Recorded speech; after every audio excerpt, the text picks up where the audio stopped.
کوئی بھی عبادت جو ہے اخلاص کے ساتھ ساتھ جس چیز کی ضرورت ہوتی ہے وہ یہ ہے کہ عبادت سنت کے مطابق ہو.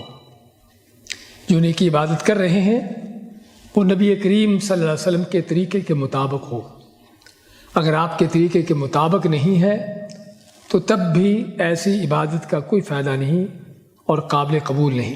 من عمل عملا لیس علیہ امرنا فہو رد.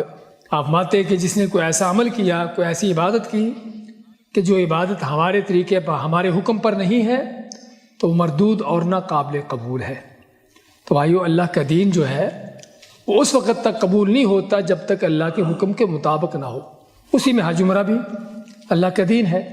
اور یہاں پر بھی ہم دیکھتے ہیں کہ لوگوں کی کس کس انداز سے جہالتیں، لاپرواہیاں ہوتی ہیں.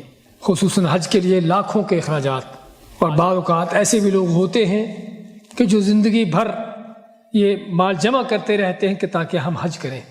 لیکن افسوس کی بات کہ سفر پر نکلتے ہوئے معلوم کرنے کی ضرورت ہی پیش نہیں ہوتی کہ میں نے وہاں پر جا کر کیا کرنا ہے. اکثر و بیشتر لوگ بغیر کچھ سیکھے، بغیر کچھ معلوم کیے اس سفر پر نکل پڑتے ہیں، اور بعض اوقات پھر کیا کرتے ہیں کہ جس نے پہلے کو حج عمرہ کیا ہوتا ہے اس کو اپنے آگے لگا لیتے ہیں، اور جس طرح اس نے کیا ہوتا ہے الٹے سیدھے کام، یہ بھی اس کے پیچھے چلتے ہوئے کام کرتے رہتے ہیں. یعنی لاکھوں کا خرچ کر کے زندگی بھر کی جو تمنا ہے اس کے لیے آئے ہیں، اور اتنی توفیق بھی نہیں ہے کہ چند مسائل، حالانکہ حج عمرے کے مسائل اتنے سے تھوڑے سے ہیں کہ اگر آدمی بیٹھے ان کو معلوم کرنے کے لیے تو ممکن ہے آدھے گھنٹے سے پہلے سبھی معلوم کر لیں، لیکن اتنی بھی توفیق نہیں ہوتی. کہ اگر کسی بات کی دلیل ہے تو اللہ کے دین سے لاپرواہی کی دلیل ہے.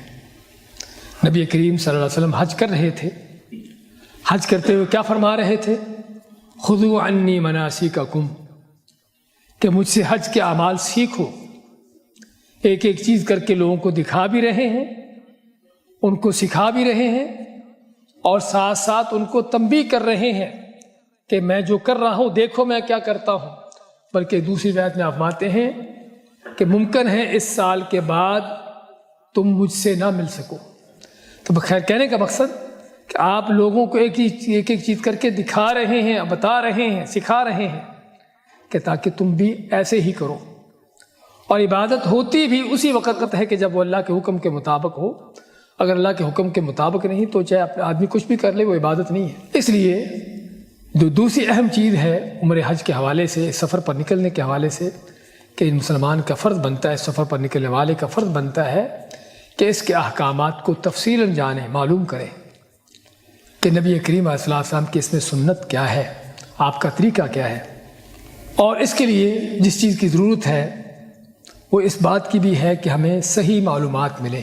کیونکہ آج کل بہت سی کتابوں کے علاوہ آپ کو میڈیا پر بھی، فیس بک، یوٹیوب پر بھی طرح طرح کے کلپ مل جائیں گے، لیکن وہ اللہ کے نبی صلی اللہ علیہ وسلم کے طریقے پر نہیں ہوتے.